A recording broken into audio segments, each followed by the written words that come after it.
Welcome to Doane Campus Television, gaining your trust one story at a time.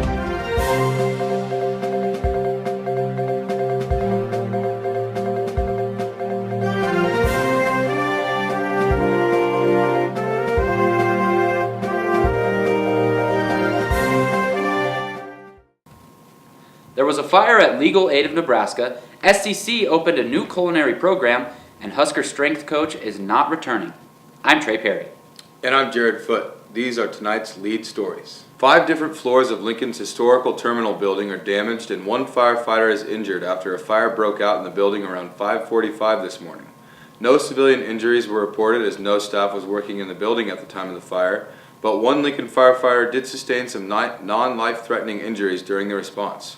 The 8th floor of the building sustained most of the damage, but heat and smoke did cause damage on the 9th and 10th floors, while damage from the water used to extinguish the fire was reported on the 6th and 7th floors. The blaze also affected some businesses in other parts of Lincoln, as they use a tower atop of the terminal building for their communication services. The fire was contained to the northwest corner of the building and was declared under control by around 7:30 this morning. The cause of the fire is yet to be determined by investigators. Southeast Community College in Lincoln has advanced its culinary and hospitality arts program with a $4.2 million project. The new attraction, called Course, is a brand new student-ran restaurant that is completely open to the public. Opening night for the venue was on February 1st, where students prepared a themed buffet for customers. Brandon Harpster, director of SEC's Great Plains Culinary Institute, said the goal of the new project is to provide the public an experience comparable to what they would enjoy at one of Lincoln's other fine dining restaurants, such as Dish or Billy's, while at the same time training students in the culinary arts. Culinary student Shaylee Luby, who enrolled in the culinary program a year and a half ago, said that prior to the new facility, classwork was a little difficult because some classrooms were on campus while others were off. They also had no choice but to work alongside the cafeteria staff while they were trying to get daily meals ready. But now Luby said learning is much easier. SEC's culinary program is just one of 2 in Nebraska that is accredited by the American Culinary Federation Education Foundation. Their program trains students to work in restaurants, retirement communities, and hospitals, learning everything from basic knife skills to basic pastries and waiting tables. Former assistant strength coach for the Nebraska Huskers, Jamie Belt, is not coming back for the Huskers next season, but instead is focusing on training world champion fighter Terrence Crawford. This isn't the first time that Belt and Crawford have worked together, as Belt helped train Crawford for nearly 8 years when Crawford was first starting out in his late teens. Now, with a fight coming up in Las Vegas this April against Australia's Jeff Horn, Crawford wants Belt's help again. According to the Lincoln Journal-Star, Crawford has asked Belt to come back to his training staff several times while Belt was with Nebraska, but Belt politely turned him down each time. Belt and Crawford are scheduled to start full-fledged training camp this week. That's it for local news. Morgan, what's going on with the weather? Good afternoon, Doane students. As many of you did see, we did lose all of our snow due to the warm temps we got this past weekend. But if you did miss out on those warm temps and weren't able to get outside, don't worry, because we are going to warm back up later this weekend. But as for any snow showers or any precipitation, we are going to be seeing none of that, as the craziest we're going to get is maybe a strong northwest wind later into this evening and into tomorrow evening as well.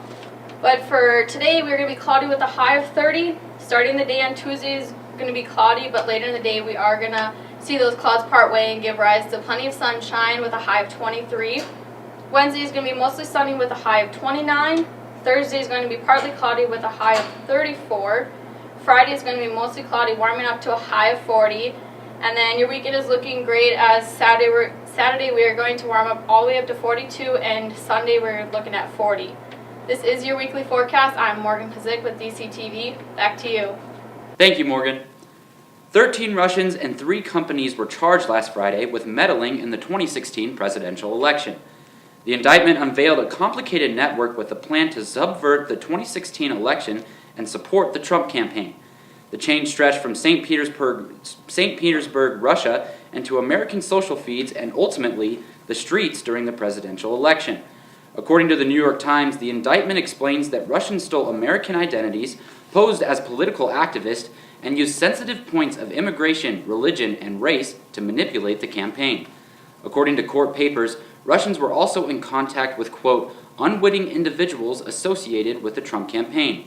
Robert S. Mueller III, the special counsel leading the investigation, made no accusation of the Trump administration having knowledge of the Russian meddling.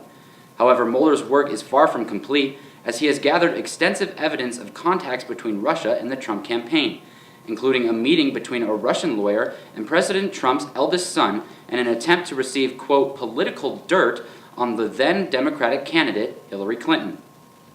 5 days after 17 students were killed in a school shooting in Parkland, Florida, President Trump says that he is in favor of improving the federal background check system. According to the Washington Post, the president spoke with Senator John Cornyn of Texas Friday to express support for the bill that Cornyn introduced with Senator Chris Murphy of Connecticut.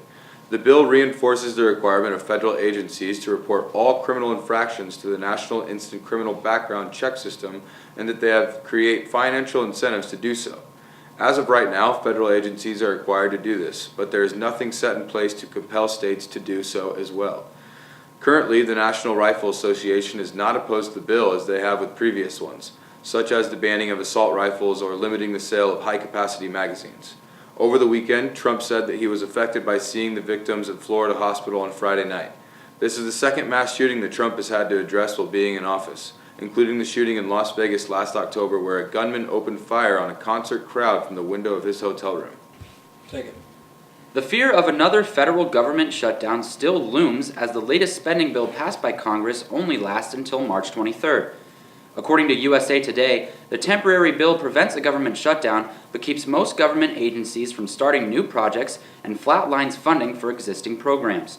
In addition, the temporary spending bill means that Congress has much less time to set broad spending priorities and shift funding levels to address emerging threats and new problems.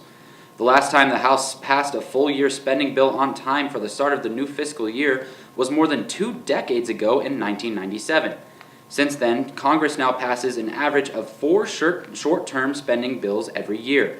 In an attempt to resolve this issue, congressional leaders have called for creating a bipartisan supercommittee, where members of the House and Senate will examine the issue and recommended courses of action. That's it for national news. Clayton's got your update on this week's Doane Sports. Thanks, guys. In track, it was a big weekend as women and men's track swept the GPAC Indoor Championships again. The men won by a huge margin and coasted the championship, with the day being highlighted by sophomore Levi Sudbeck winning the heptathlon and the pole vault. The women's side was highlighted by all top 5 jumpers in the high jump being Doane athletes. Moving on to a little sadder news here regarding the track team. Fred Biley, legendary track coach, passed away Sunday at 86 years old. The legendary track coach will be remembered for his success in creating a track dynasty. In 1989, Biley was inducted into the NAIA Hall of Fame. Biley impacted everyone's life at Doane and was active with the team until he died. In baseball news, the baseball team got their spring season underway, going 2-2 over a 4-game road trip in Joplin, Missouri. The first doubleheader saw the Tigers win the first game against William Penn by a score of 4-2, with Caleb Godica getting the win as the starting pitcher. The Tigers dropped the second game in a close affair by a score of 3-2 against Grandview University. The second day saw the Tigers drop the first game to Culver Stockton College by a score of 3-6 and win the second game to get to 500 on the year against William Woods by a score of 11-5. The Tigers will be back in action Saturday and Sunday at home with a 4-game series against Dakota State University. The softball team were off in action Saturday as they split a doubleheader against Sterling College, which featured a multitude of runs. The Tigers lost the first game in a wild one by a score of 22-24, then grabbed the second game by a score of 13-8 in extra innings. The softball team will be back in action Wednesday at Avila in Kansas City, Missouri. That's all for sports. Barbie, tell us what's going on in the wide world of entertainment. Thank you, Clayton. There are so many events happening on campus this week, and we don't want to miss them. On Wednesday, from 12 to 1 p.m. in the East-West Dining Hall, go to the Student Self-Care Workshop, sponsored by Crystal Fleming. There will be 2 parts to the workshop. Number 1, a self-assessment that details areas of your life that you are doing well in, and which ones could use some improvement. Second, there will be a planning time for self-care and emergency self-care. Check that out, as things are very busy second semester, and staying mentally equipped is a must. Also, on Wednesday, from 7 to 8 p.m., Sarah Joy Neves Allen will be speaking in communication as a part of the Diverse Perspective Speaker Series. Many of my friends are going, so you should go too. On Thursday, RUR will be premiering in the conservatory at 7 p.m. Request your tickets online in the theater website. The production is about robots that are being produced in an island in the middle of nowhere. The robots are not treated the best. In fact, they're practically slaves. Eventually, they self-actualize and begin to rebel against the humans.